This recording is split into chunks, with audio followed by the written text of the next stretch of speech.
Ma'am आजकल ये हो रहा है कि डेटिंग एप्स पे कपल फोटो लगी हुई है और उन्होंने क्लियरली मेंशन करा हुआ है कि हम थर्ड पार्टनर ढूंढ रहे हैं। Need a bull, need a mistress. But ये साइकोलॉजिकली लॉन्ग टर्म में उन्हें इफेक्ट नहीं करेगा? बिल्कुल करेगा, 100% करेगा, इफेक्ट करेगा। थ्रीसम्स तो आजकल यंगस्टर्स की फैंटेसीज हो गई हैं। इतने सारे शोज आते हैं टीवी पे जहाँ कॉलेज हॉस्टल्स भी हमने सुना है, कुछ कॉलेजेस के नाम सुने हैं जहाँ पर ऐसे पार्टीज हो रही हैं। हाँ होती हैं। अब तो क्या है, थ्रीसम क्लब्स बन गए हैं। क्लब्स हैं, couples are part of it.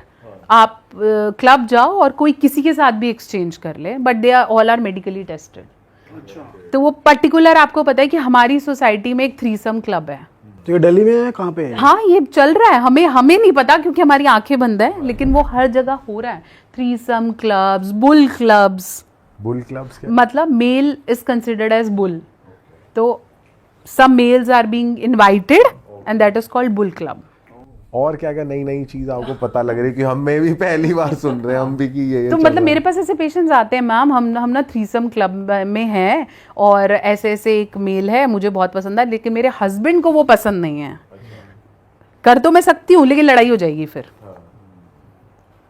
तो अब मैं उसे कैसे कन्विंस करूँ? तो मेरे को लगता है शिट, पहले तो हम ये कर ही क्यों रहे हैं, बट चलो हम कर, क्योंकि मैं एक डॉक्टर हूँ लेकिन उससे पहले तो मैं एक फीमेल, वो मॉरल वाला भी आ जाता है कि ओके शिट, ओके अब मैं उसे मना भी नहीं कर सकती तो चल तू कर ले।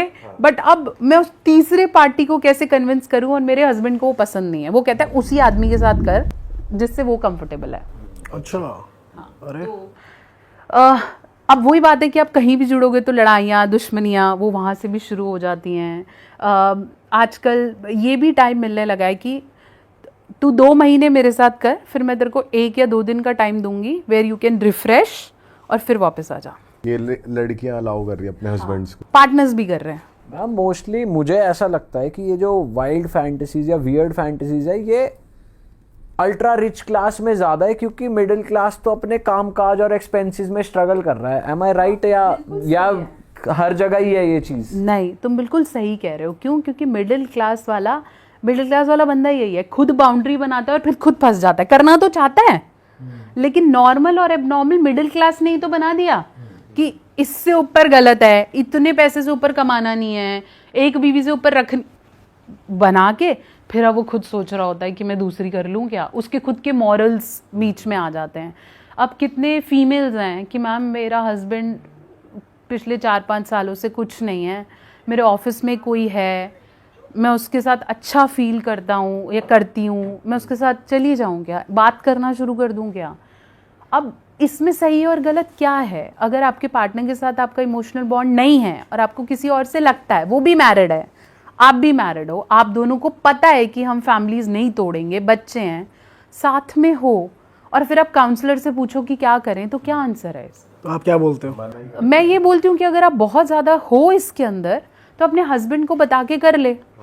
सीधा मत बता कि मेरे पास कोई है और मैं जा रही हूँ, बट तू उसे हिंट देना शुरू कर कि मेरे को तुम्हारे साथ फीलिंग नहीं आती और मेरे को बाहर कोई पसंद आने लग रहा है, आई एम वार्निंग यू कि मैं चली जाऊंगी, तू मेरे को पकड़ ले। अगर वो कहता है मेरे को बिल्कुल परवाह नहीं है, तू जा, फिर तेरे उसने बोल तो दिया, वर्बली डिक्लेयर कर दिया। बट मैम ये फिर आप एक तरीके से इनडायरेक्टली चीट करने के लिए नहीं बोल रहे? फिर मैं एक बात बताओ, ऐसी सिचुएशन में क्या करें जहां 4-5-6 साल से भौंक के उस आदमी पर फर्क नहीं पड़ रहा है? बट अगर फैमिली है पूरा, हाँ तो निभा रहे हैं ना, किसी को छोड़ के तो नहीं जा रहे, निभा रहे हैं। हम ऐसा तो नहीं बोल रहे कि हम फले के साथ सो भाग रहे हैं, हम फैमिली में हैं। बट अगर मेरी नीड मैरिज की यही है और तेरे को कुछ भी समझ में नहीं आ रहा है, हम मैरिज काउंसलिंग कराने को रेडी हैं। वो कहता है मेरे को कुछ भी नहीं करना, तू देख ले। जब बिल्कुल ही एक एंड से गिव अप हो गया, गिव अप हो गया, मैं अपने आप को बदलूंगा भी नहीं, मैं ये करूंगा भी नहीं, तेरे को जो करना है कर ले। तो बहिष्कृत शादी से तो बेटर ही है ना कि आप सोसाइटी के लिए हो लेकिन आप इमोशनली कहीं कनेक्टेड हो। मैम वैसे कपल में जैसे दोनों पार्टनर्स करना चाहते हैं और मेल्स में हमको ये सुनने को मिलता है इरेक्टाइल डिस्फंक्शन एक मेजर प्रॉब्लम रहती है, इसकी शायद नहीं कर हो पा रहा। फीमेल्स में ऐसी क्या प्रॉब्लम फेस कर रही है फीमेल्स आजकल जो वो इंटीमेट नहीं हो पा रही हैं? अगर मैं आपको ये बोलूं कि फीमेल्स में भी इरेक्टाइल डिस्फंक्शन होता है तो? Erectile dysfunction? हाँ, फीमेल्स में भी इरेक्टाइल डिस्फंक्शन होता है। फीमेल्स की योनि कहीं ना कहीं इरेक्टेड नहीं होती. So there is a difference between sleepy yoni and erected yoni. ठीक है, जब वो स्लीपी होगी तो वो आपको बहुत छोटी सी दिखेगी. When it gets erected blood flow वहाँ बढ़ जाता है, वहाँ पर्पलिश सा शेड आने लगेगा, lips get open, clitoris get open, और वहाँ ल्यूब्रिकेशन होना शुरू हो जाएगा.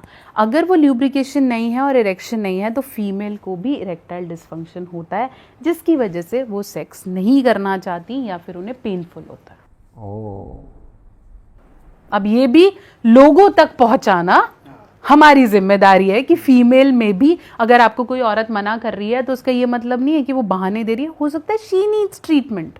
पर फीमेल्स में क्यों हो जाता है ऐसा? उनके इसलिए लिए हो क्या जाता है reason क्योंकि वो मेडिकली बंद हैं या रिस्पॉन्सिबिलिटीज़ हैं, या फिर उन्हें प्लेजर कभी भी या सेक्स कभी भी प्लेजर के एंगल से उन्होंने देखा ही नहीं है ना, गिविंग के एंगल से देखा कि ये बोलेगा तो कर लेंगे.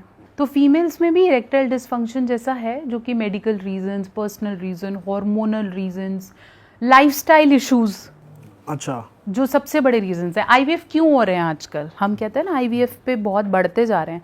आईवीएफ इसलिए नहीं हो रहे हैं क्योंकि आप करना नहीं चाह रहे हो, इसलिए क्योंकि आपकी बॉडी सपोर्ट नहीं कर रही नॉर्मल प्रेगनेंसी. आपके हार्मोनल डिसबैलेंस हो रहे हैं, इतने घंटे हम ऑफिस में बैठे रहते हैं, वॉक करने का मन नहीं कर रहा, बाहर का खाना ज़्यादा खा रहे हैं, पॉल्यूशन इतना है, स्मोकिंग बढ़ गया है, तो you went into lifestyle of comfort.